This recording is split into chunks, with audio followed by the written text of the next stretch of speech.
Hello, my name is Elizabeth Shaw. I am a registered dietitian, nutritionist, and certified personal trainer. I am so excited Dr. Malik has invited me into your classroom today to share a little bit about my career path and what led me to become a dietitian. So let's rewind a little bit. When I was a teenage girl, I was diagnosed with anorexia nervosa. At that time, I was struggling with switching schools, going through a lot of, big emotional changes as a teenager. And so I was able to seek treatment through the help of a registered dietitian and multidisciplinary team. So really at that pivotal age of 13, I realized the powerful role nutrition can play in our lives. So flash forward over a decade, I was able to go to school, get my nutrition undergrad degree, graduate with a master's in nutrition and dietetics, as well as a specialization in eating disorders and obesity. I used all that information to really hit the ground running. So the first year I worked as a dietitian, I worked in eating disorders and really focused on adolescent eating disorder care.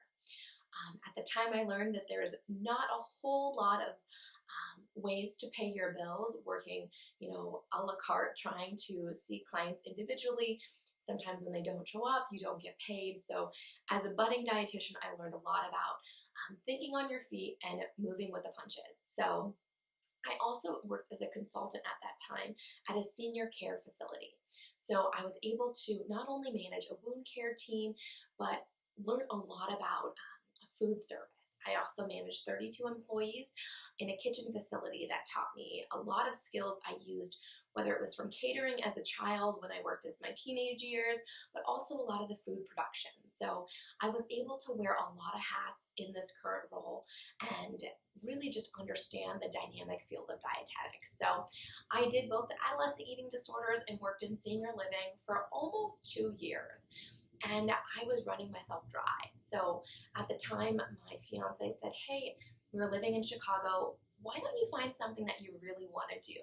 And I'll fully support you, which I'm very blessed to have that. So I looked in San Diego. I had done my undergraduate out here. I'm a Southern California girl. So I started looking at some of the networks I had been in. So key number one, remain in networks. Network, network, network. Because I always say to my students, your network is your net worth. So I reached out to a few of the other dietitians I had networked with in adolescent eating disorder care, and there was actually a maternity leave opening at a position in San Diego. So I applied right away, and within 2 days, I was able to get that position.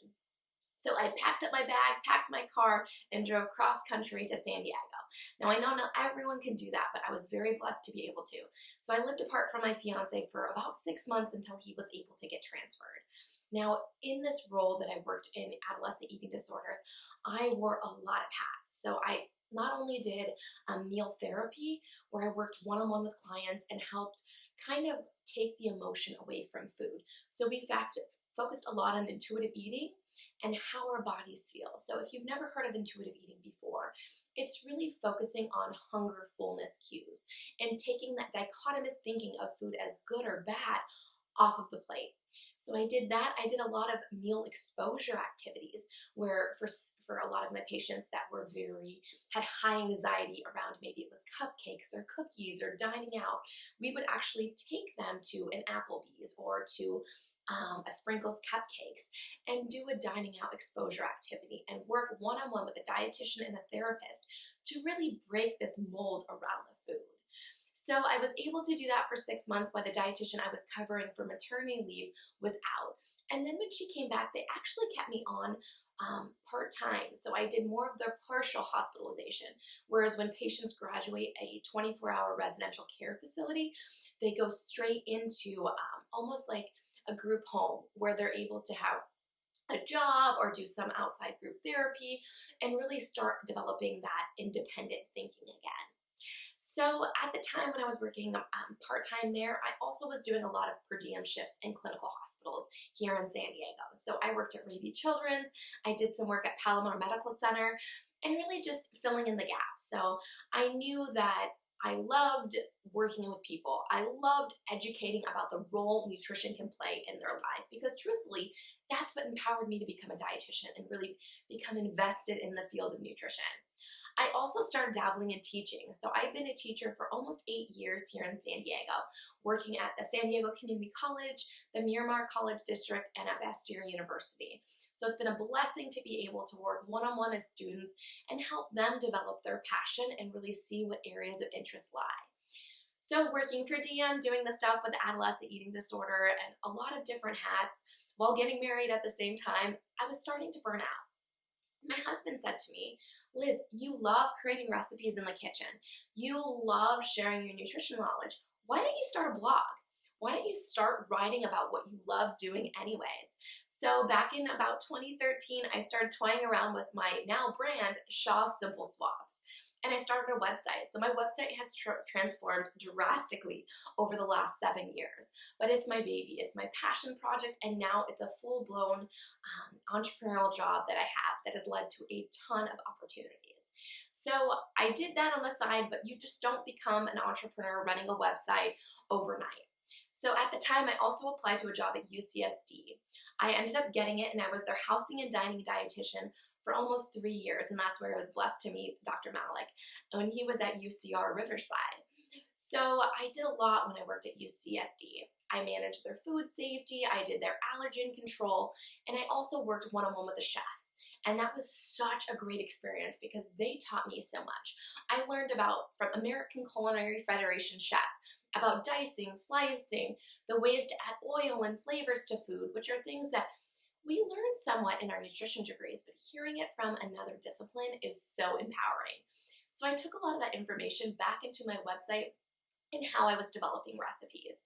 So when about 3 years hit, I knew that there wasn't a lot of growth potential for me at UCSD, just with the nature of dietetics and the specific dining facilities. So at that time, I realized, hey, I created this website. I've been running it successfully for about 3 years on my own.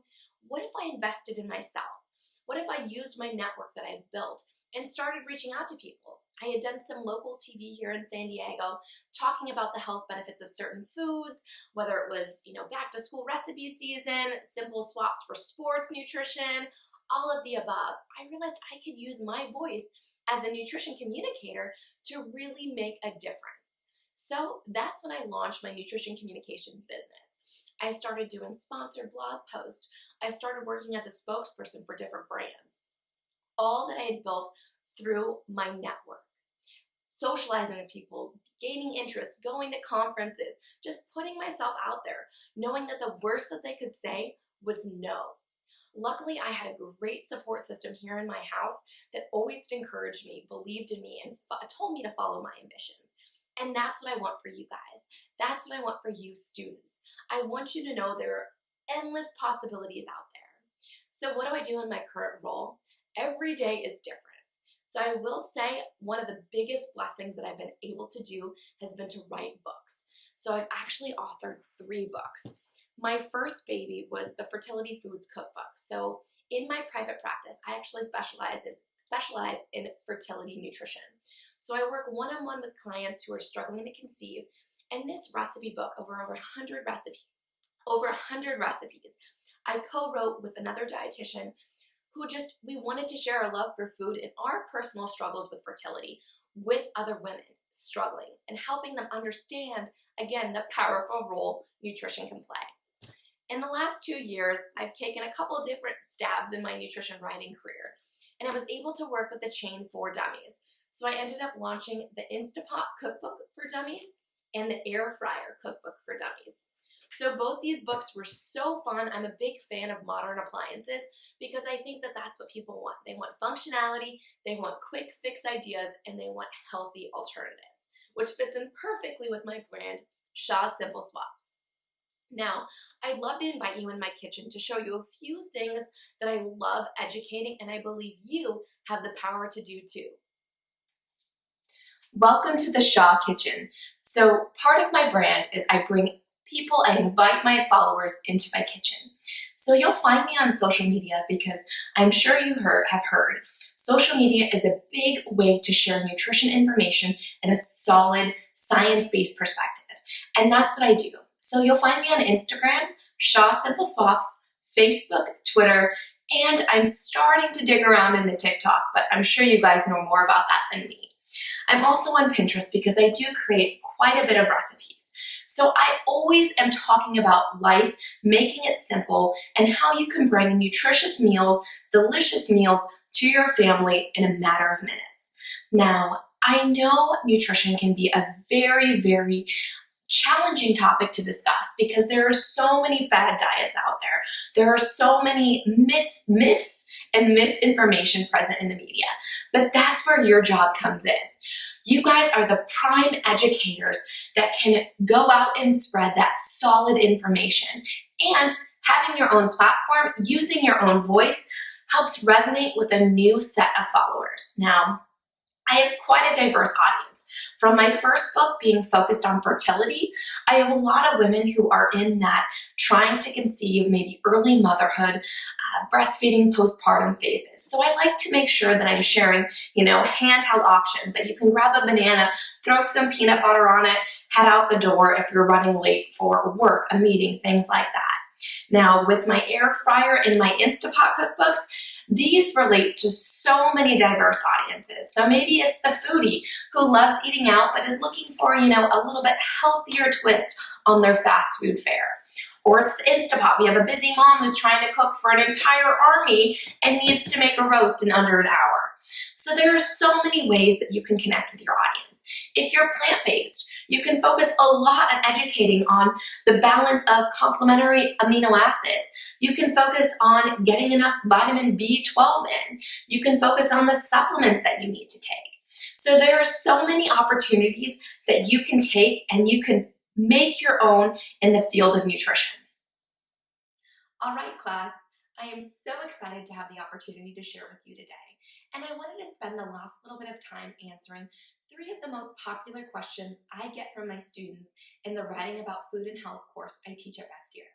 Now, by all means, if you have any questions at all, please feel free to contact me. I've listed my information below in the YouTube text box. So feel free to reach out and I'm happy to discuss anything further with you. So question number 1, Liz, how do you do all that you do? That answer comes down to time management. Now, this is something I have to admit, I've always been really good about organization and I've always been very driven. So knowing what it takes to get to where I want to go, I know I have a lot of things I have to put in place. So sometimes that means I have to hire out. So I do have someone who helps me with my Pinterest management. I do have someone that I send my videos to help edit. I do have someone that works with the publishing houses I work with for copy editing. So there are a lot of moving parts that help make my business successful because of the talents of other people. This is by all means not a one-man show. I also have a 2-year-old daughter.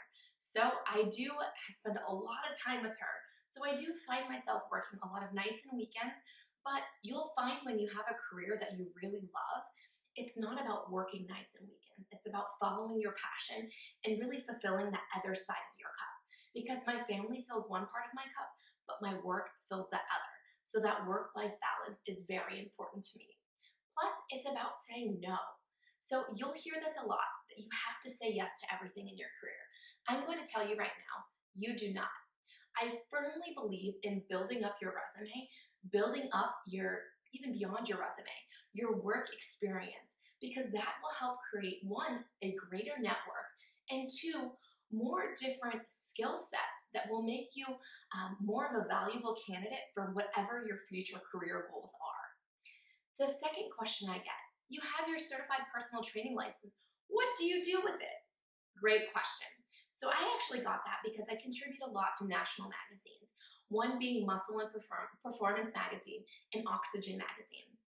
So oftentimes I talk about nutrition in relation to exercise.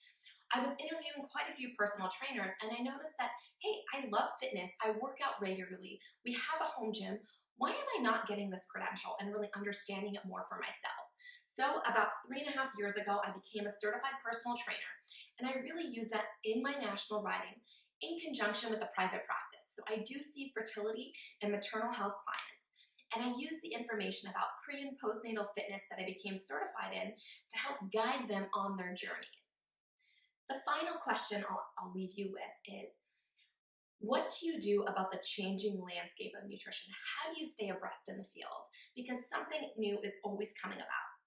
I'm going to tell you right now, it's never bad to say to someone, I don't know, but let me find the answer for you. Because nothing is worse than painting a lie or painting some kind of myth up when you really don't know the hard facts. And it's impossible to know all the facts about everything. So I do stay abreast in different national publications and different conferences. So I do attend both virtual conferences, obviously with the situation right now, and then live conferences. I'm a member of many different groups, and I network with colleagues, so both physicians, OBGYNs, and so many more different disciplines. So we actually come together and share information. Plus, you can follow some really credible accounts hosted by physicians, other dietitians in specialty areas that help you gain knowledge and the latest research as well. So it's impossible again to know everything, but you can begin developing that network that helps bring you stronger information and a more well-rounded nutrition professional. Thank you so much for inviting me into your classroom today. I would love to get to know you better, so feel free to reach out on social media and let me know how I can help you, because you truly are the future of nutrition. Have a great day.